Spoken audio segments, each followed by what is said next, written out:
आप लोगों ने Aristotle, Plato and Karl Marx जैसे एमिनेंट फिलोसोफर्स एंड पर्सनालिटी के बारे में सुना ही होगा दोस्तों, जिनकी कंट्रीब्यूशन ना सिर्फ वर्ल्ड फिलोसफी बल्कि world political narratives, international relations, foreign policy and diplomacy में एक ट्रेमेंडस कंट्रीब्यूशन को प्ले करता है दोस्तों।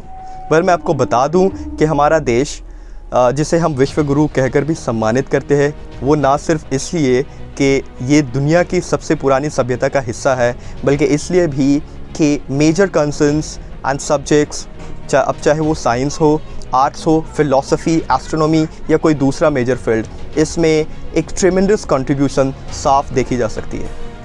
आज के इस पर्टिकुलर लेक्चर में हम लोग एक ऐसे एमिनेंट पर्सनालिटी एंड ज्वेल के बारे में बात करेंगे दोस्तों, जिन्होंने इंडियन पॉलिटिकल थॉट को शेप दिया था।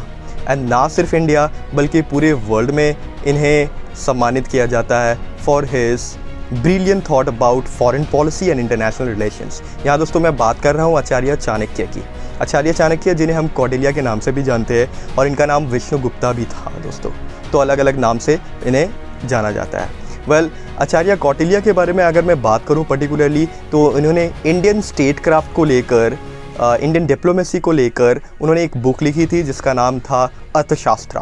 अर्थशास्त्र बेसिकली एक ऐसी बुक थी जिसमें ना सिर्फ Mauryan economy, political and administrative system के बारे में लिखी हुई थी, बल्कि good governance and particularly monarchs को ये एक एडवाइस था कि रूल आखिरकार कैसे करना है। वैसे इस ही बुक में एक थ्योरी के बारे में बात की गई है दोस्तों रिगार्डिंग फॉरेन पॉलिसी, जिसे हम मंडल थ्योरी के नाम से जानते हैं। आइए दोस्तों, आज इस विषय में हम लोग मंडल थ्योरी के बारे में भी जानने की कोशिश करेंगे कि आखिर मंडल थ्योरी है क्या, इसके कैरेक्टरिस्टिक फीचर्स क्या होंगे।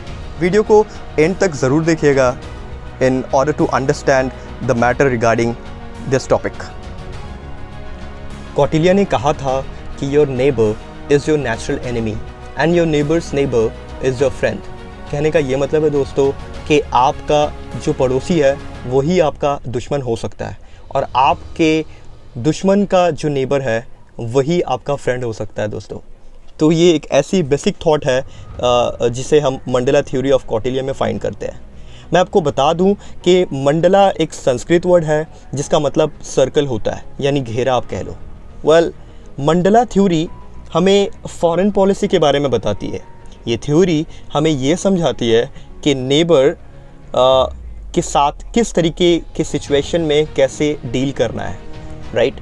ये मंडला एक ऐसा कंसेप्ट है जिसमें सर्कल्स होते हैं ऑफ बोथ फ्रेंड्स एंड फोज, यानी एनिमीज़, यानी इसी सर्कल के अंदर में आपके दोस्त भी है और आपके दुश्मन भी है, जिसका सेंट्रल पॉइंट खुद किंग ही होता है स्टेट का, राइट। इसके अलावा मैं आपको बता दूं कि यहाँ पर according to this theory there are 12 types of kings, और इनमें से जो सबसे स्पेशल जिसको ज़्यादा इंपॉर्टेंस दिया गया है वो है विजिगिषु या फिर विजिगिषा, तो जिसे हम कॉन्करर कहते हैं, और जहाँ फोकस किया जाता है सेंट्रल किंग के ऊपर में। यहाँ पर एक किंग, एक ऐसा मोनार्क जो कि अकॉर्डिंगली डिसाइड करता है, स्ट्रैटेजीज़ जो लेता है फॉरेन पॉलिसी और उसकी जो डिप्लोमेसी होती है, इस मंडला थ्योरी के अकॉर्डिंगली कुछ 6 स्ट्रैटेजीज़ को बताई गई है दोस्तों। तो बात करते हैं इन 6 स्ट्रैटेजीज़ के बारे में। सबसे पहला आता है दोस्तों संधि। जी हाँ, जिस तरीके से आप देख सकते हैं संधि जिसको हम लोग कहते हैं पीस, राइट। और उसके बाद आता है दोस्तों वॉर। ये वॉर हम लोग कहते हैं विग्रह, राइट। उसके बाद आता है न्यूट्रलिटी जिसको हम लोग आसना कहते हैं। इसके बाद आता है दोस्तों प्रीपेयर्डनेस ऑफ वॉर, जिसे हम यना कहते हैं। इसके बाद आता है दोस्तों डबल डीलिंग, जिसे हम लोग दवाई धी भवा कहते हैं। And last but not the list is alliance, जिसको हम लोग समश्रेया कहते हैं। ये 6 डिप्लोमेटिक पॉलिसीज़ हैं जो एक मोनार्क को, एक किंग को सिचुएशन के अकॉर्डिंगली अडॉप्ट करना होता है। ये एक ऐसी स्ट्रेटजीज़ है। इसके बाद मैं आपको बता दूं 4 टाइप्स ऑफ फॉरेन रूलर्स भी थे।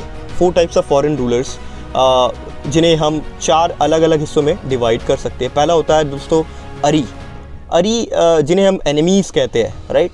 उसके बाद आता है दोस्तों मित्रा हम लोग फ्रेंड्स को कहते हैं। फिर आता है दोस्तों मध्यमा हम लोग मीडिएटर्स को कहते हैं।